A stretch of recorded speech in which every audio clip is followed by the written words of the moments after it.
you did some hard jobs right out of college then, right? Yeah. And then somehow that developed into insurance. Well, so I had a neighbor that worked for an insurance company, and I was For like a carrier or an agency? Brokerage firm. Okay. And so I, at the time, every job I've ever had, I've always ended up in management. So at the time, I was managing a large chain jewelry store here in Minnesota.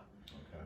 I was one of the many managers they had. There was like 4 managers and then a regional, and I was one of the 4 store managers. And I was just getting burnt out. It wasn't for me. Retail hours. Yeah. Well, and not only that, but just the culture of the retail industry was not for me.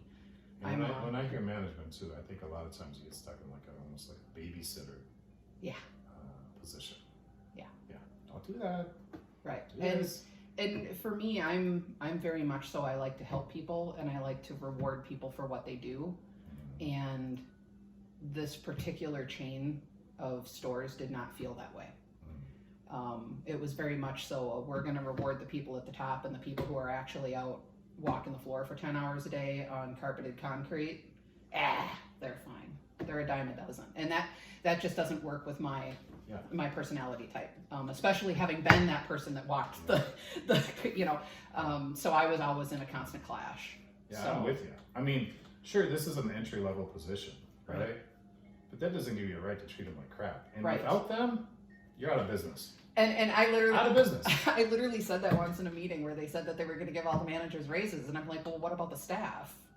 And they're like, well, no, because you guys run. And I'm like, no, because without them, we wouldn't be here. Yeah, exactly. Like our store would not have made this amount of money to get this whatever, I can't even remember what they called it now, bonus or whatever. I'm like, we wouldn't be there without these people. Yeah. And oh man, they're like, Are you crazy? Oh, I was getting beat up on all sides, and that was the end for me. That one was the end for me. I'm like, that's not my personality type. I can't take advantage of people like that.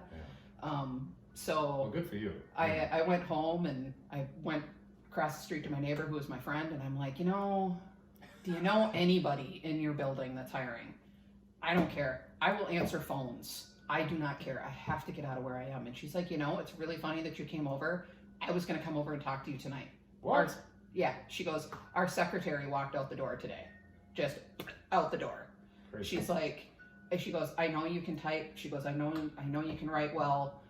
She goes, would you be willing to just come and answer the phone and do stuff? And I said, well, sure. And she goes, okay, well, we hired a temp just for a week or 2 so that we can get all the paperwork and everything shuffled around. She goes, hand me your resume, I'll bring it in tomorrow, and then we'll call you.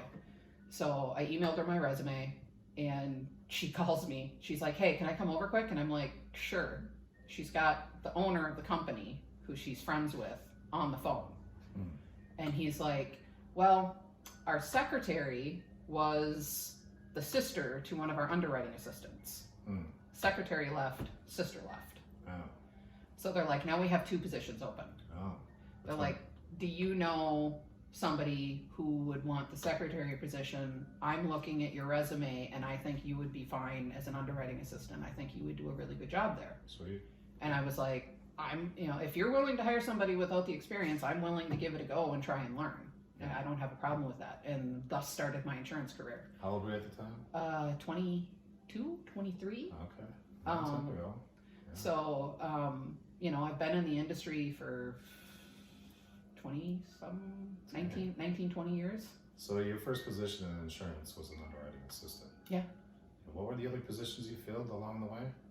So I had 2 different companies and never left that same desk because one got bought out. Oh. So that's always fun. Yeah. You stay in the same cubicle, but you work for somebody new. Right.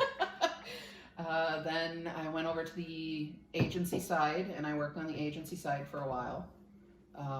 Discovered that I liked working on the brokerage side much better. So like the back office stuff more. Yep. So went back over to the brokerage side because I don't know if it's the fact that I wanted to be a teacher. I love being able to teach people. This is why we do this. Yeah. And so I ended up back at a brokerage firm And then I knew some folks over at MWCIA, and they had an underwriting position open. And I was part of an insurance organization called the Insurance Professionals of, IAIP, International Association of Insurance Professionals. Okay. Sorry, guys.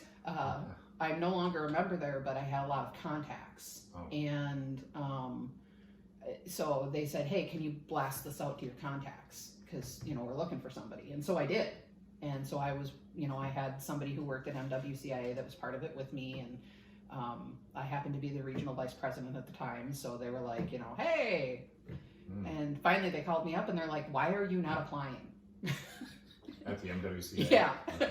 And I said, because I like my job. Like, I really do. Like, I love the agents that I work with. I have a great rapport with them. And again, this was at the brokerage you were at? Yeah. Okay. And I said, I built up my book of business. I get along gangbusters with my underwriting assistant. Like stuff's going good. Like, I don't want to rock the boat. Yeah. And they're like, no, we really think you're the one. Like, we need you to come over and interview.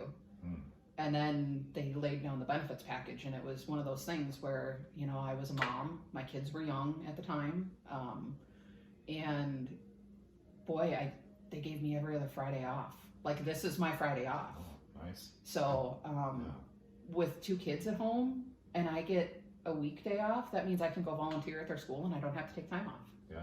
That means I can go pick them up from school. Yeah.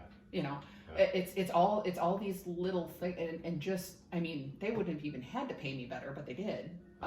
But just that extra day off. Brandon, don't watch that. Yeah, Brandon. But and it's just been, I can't say enough great things about it. With everything I've done in the insurance industry, I can say definitively that there is not one other industry that offers so many opportunities to people.